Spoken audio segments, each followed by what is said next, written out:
Oh my, we haven't had a wedding event like that. This was kind of like a rehearsal dinner since season 3 of Game of Thrones. And I'm sure that was no accident.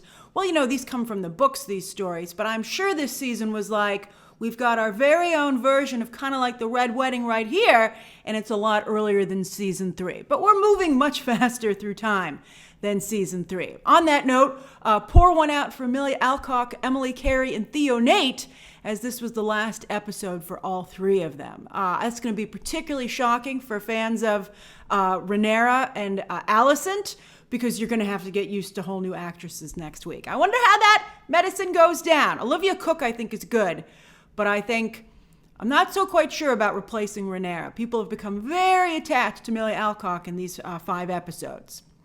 But back to the wedding feast or the rehearsal dinner. My favorite moment by far, so many great moments, but I actually think the one that was my favorite was a hilarious bit of comedy in a sea of drama from Mr. Paddy Considine, who every week strengthens his case for an Emmy for Best Actor in a Drama. Because a true father of the bride he was, forcing himself to eat the food he paid for, because gosh darn it, someone's going to do it. He was really stuffing that chicken down. It was hilarious while horrors unfolded before him. So where to begin with this week's episode? I want to start with the evolution of my thoughts on Ser Criston Cole.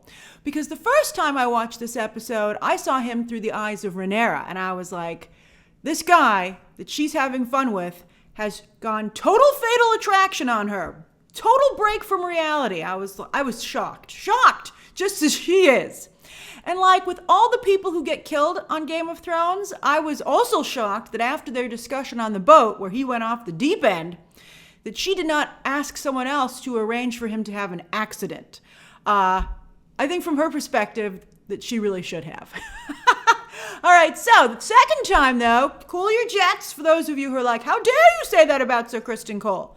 Well, the second time I watched the episode, I saw things from his perspective, and I think that it was a truly beautiful character arc for him this episode. I mean, wow, you rarely see, and I didn't even see it the first time around, things from the guy's perspective like this, especially where he is the one who is wronged in the scenario. It's actually quite fascinating, so let me break it down.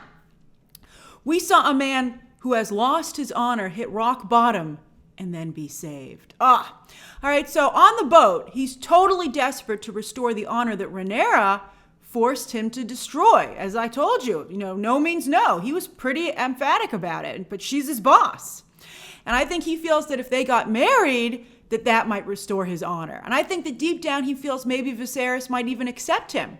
And they wouldn't have to go on the run. And maybe he could be king consort. Because I think Criston has read a lot of fairy tales, which is interesting, again, to see from the male perspective. Because he feels like he's the knight of the realm. He's this great protector. Why couldn't he be elevated? Fairy tales all the time, that kind of stuff happens. But Game of Thrones is no fairy tale. And the look on his face on the boat when he realizes that, wow. But then he feels he might finally be saved later on when he admits his deep, dark secret to the queen. Alicent is trying to confirm the rumors about Rhaenyra and Daemon, only to stumble on this golden nugget. And Criston fully expects to be killed for his transgression. This is it! But instead, Alicent simply says, you may go. I thought she handled that quite well. She is moving along. She's evolving quite quickly. We'll talk about her too, of course.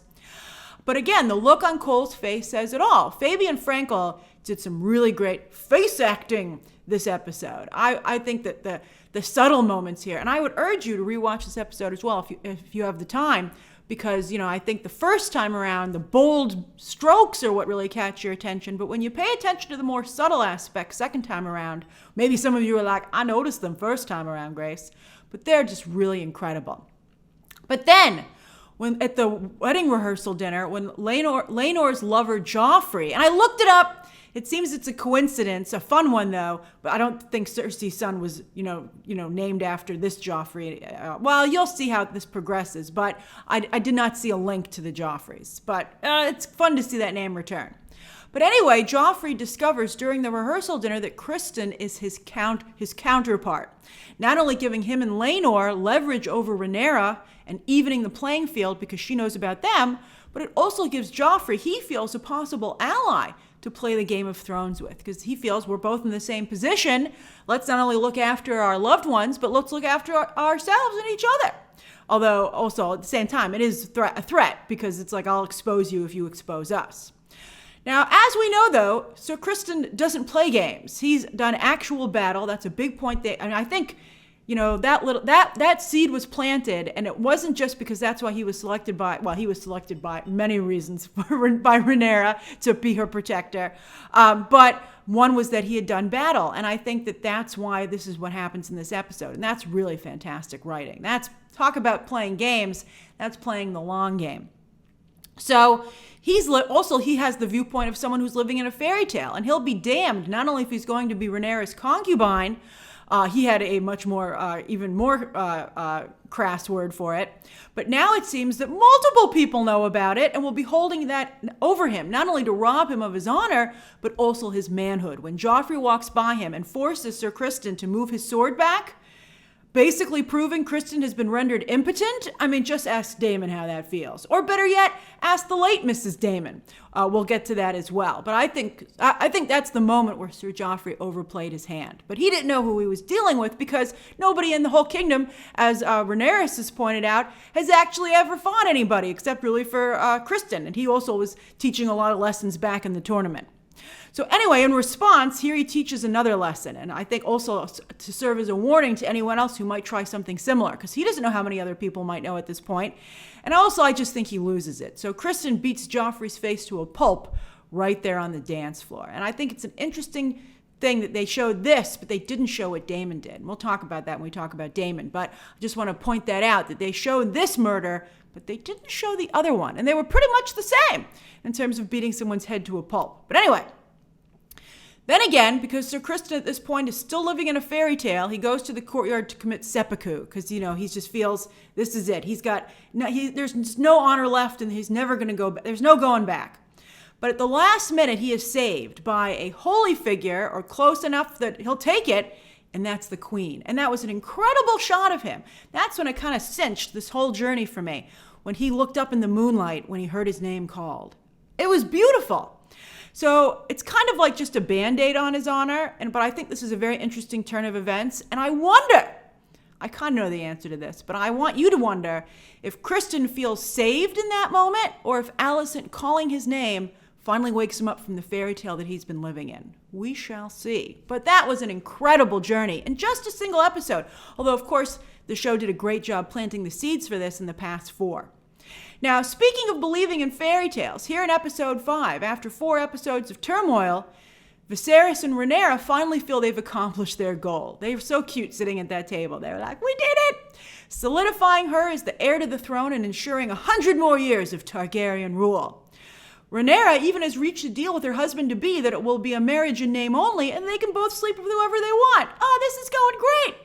And in an impressive show of force, the future queen and her king consort fly into King's Landing on their dragons, accompanied by a massive fleet. As the sea snake, aka Corlys Velaryon, says earlier in the episode, who would dare challenge such a show of force? Including a show of force in the decorating at the party. Wow! You got the 2 house flags behind them. That canopy of feathers, divine. Who's the wedding planner? And also, what a room with the giant statuesque columns. And when House Velaryon entered, resplendent in gold and blue, their numbers great. Remember, they're always saying on the show, you got to multiply. It was indeed an impressive show of force in many ways.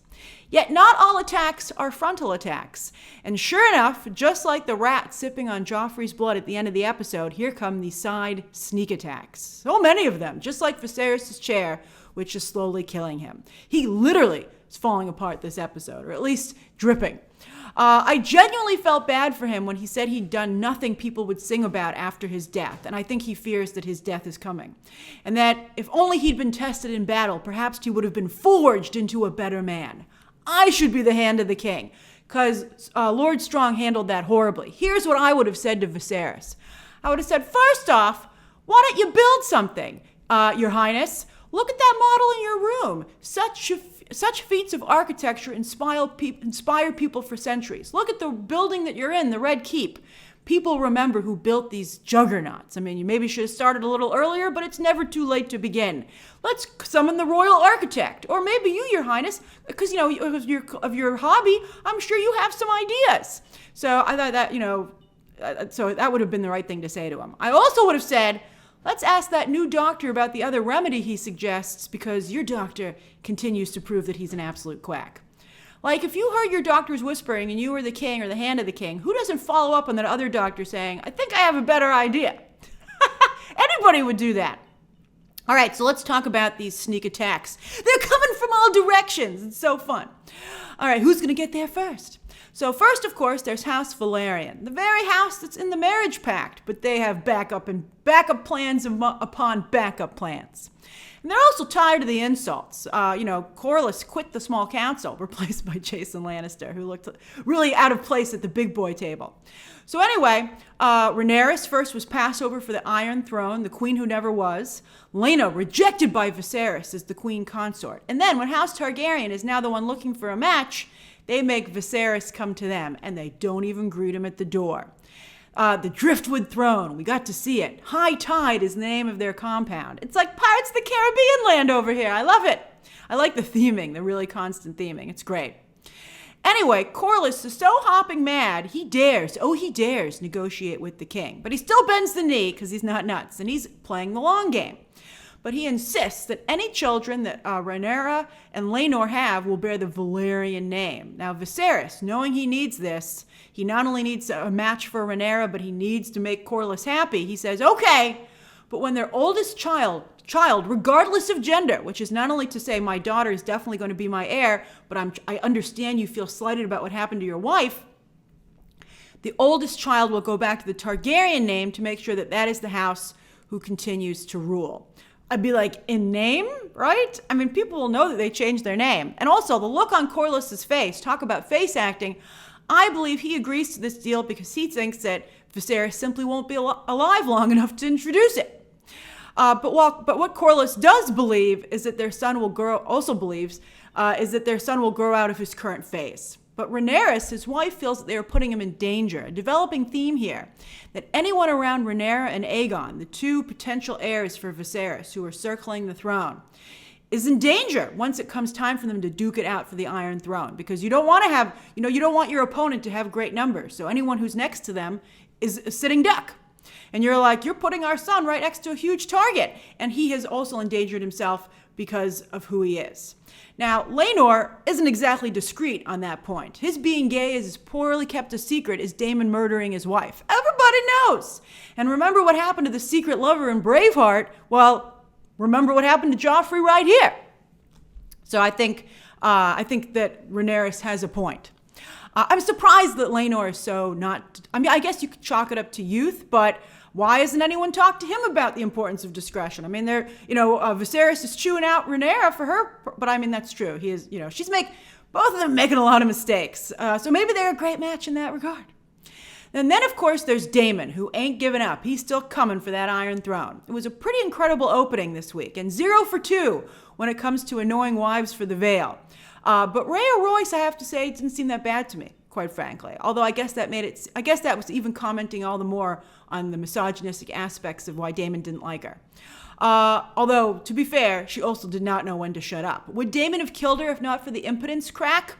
I mean, she was already paralyzed from the neck down, which he tested when he stepped on her arm. But I guess, he just also she would have told everybody. So I guess he probably still would have killed her. But I was surprised that Game of Thrones cut away from a gruesome murder. And I suspect it's to try and keep Daemon as much of an anti-hero as possible. I mean, if Brad Pitt can kill his wife off screen, why not Matt Smith? So he crashes the rehearsal dinner wearing his house colors, red and black, where first the Vale accuses him of murder. And he brilliantly handled that by saying, oh, you know what? Come to think of it, I'm going to come back. You're not rid of me. And I'm not only going to come back, but I'm going to collect my inheritance because me and my wife didn't have any children, which means I'm taking the Vale. And that guy sure slinked away. But then he makes eyes at Laena across the table, who, wow, has grown up significantly while Rhaenyra looks the same. And that's one of the weird things about how they age up the characters here. They're not consistent across the board. You're like, why'd you swap that actor out and not that one?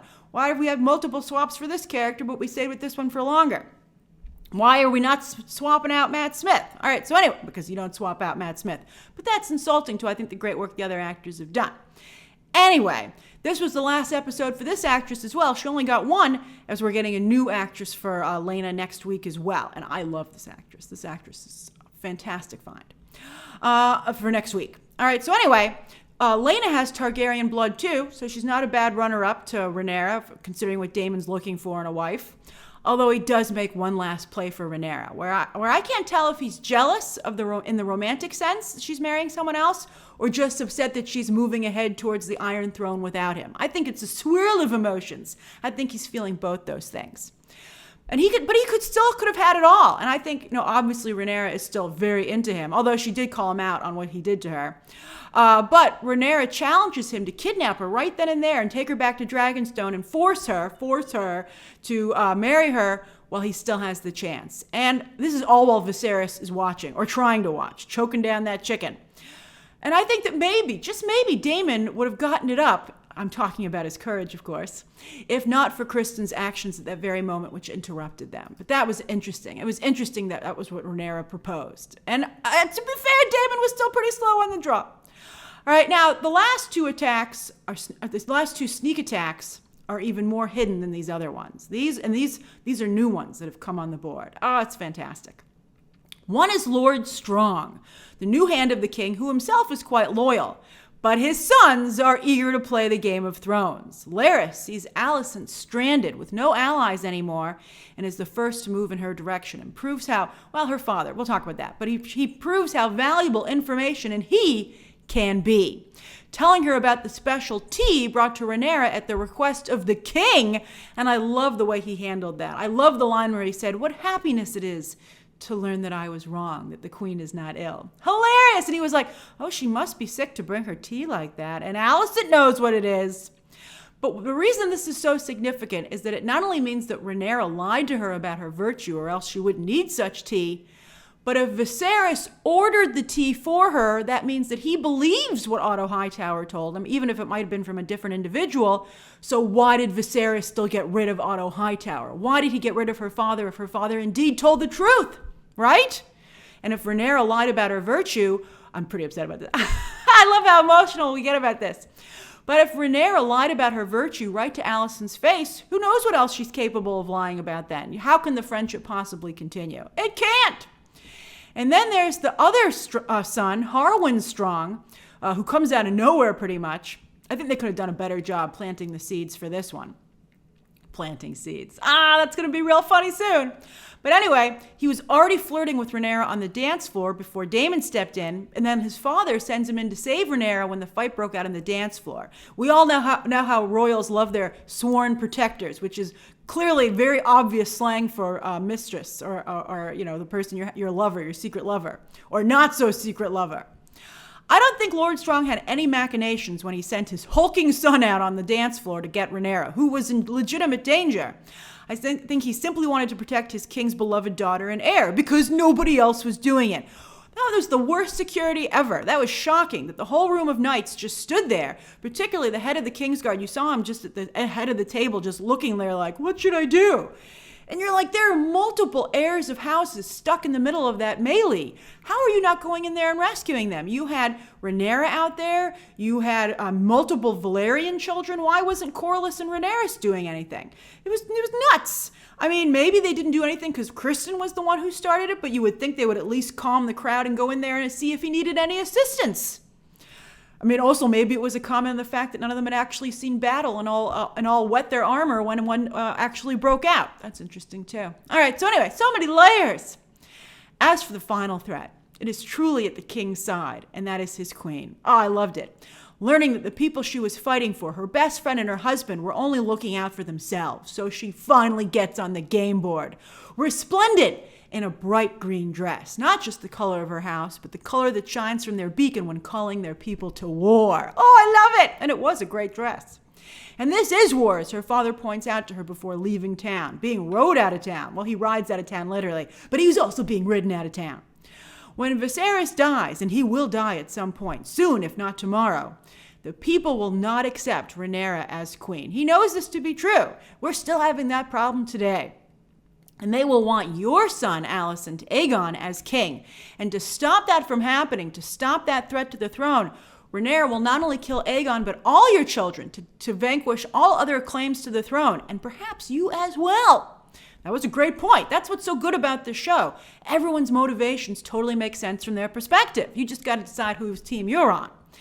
And it's not just what she wears to the wedding rehearsal dinner, but how she wears it, interrupting the king's big speech right in the middle of it. That was great. Was she waiting out there for a while? And then quickly getting up afterwards to be with her own house rather than stay by his side. Sides are being chosen, make no mistake about it. Or perhaps more accurately, as I said, teams are being assembled. You'll see. This is coming together very quickly. Remember in episode 3, I pointed out that Rhaenyra was wasting time and hadn't assembled any allies to back her, only lovers? Well, this week, Alicent is assembling allies, and it's the very men that she uses to triple check whether or not her friend lied to her face. So Alicent, really turned lemons into lemonade because she decided to not. These men, some of them coming to her, she is smart enough to keep them by her. So there's her father, Otto Hightower. There's Larys Strong and Ser Criston Cole. What is a queen without the rest of the game pieces beside her, right? And it's actually also quite sad because Viserys and Rhaenyra have both lost, and Alicent, the purest ally that they both had. She truly wanted to help them and had no outside influences. She wasn't playing the Game of Thrones. She was looking after her best friend and her husband. And now they killed that innocence inside of her. It's really good. It's very good writing. Also, I'd like to establish that while she wants to fight for her children, she clearly has no interest, at least at the baby stage, of being a parent. All right, so with the rehearsal dinner ending in, murder, and Viserys and Rhaenyra aware that the rats are gnawing away at their plans and they are not at all as stable as they thought at the beginning of the dinner, Rhaenyra and Laenor are married right then and there. And Laenor is so upset about Joffrey's death, he can't even fake kiss his bride. I mean, again, it's like he's not discreet at all. It's such a shambles and such a mess that Viserys faints right then and there. And scene! Oh, it was great. Till next week. So what did you think of this week's episode? Which characters do you enjoy the most? Who would you stand beside? And how do you feel about Ser Criston Cole's journey? How did you feel about the first time around?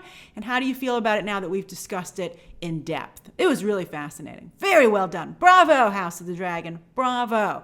And I'd like to point out, I believe this was also written by a woman, but it was directed by a woman, and it was very sympathetic to the male perspective. And we talk a lot about how men are able to tell female stories, and I think women are able to tell male stories as well. And that's really great to break down those boundaries as well. Oh, I love it. Makes me feel all happy.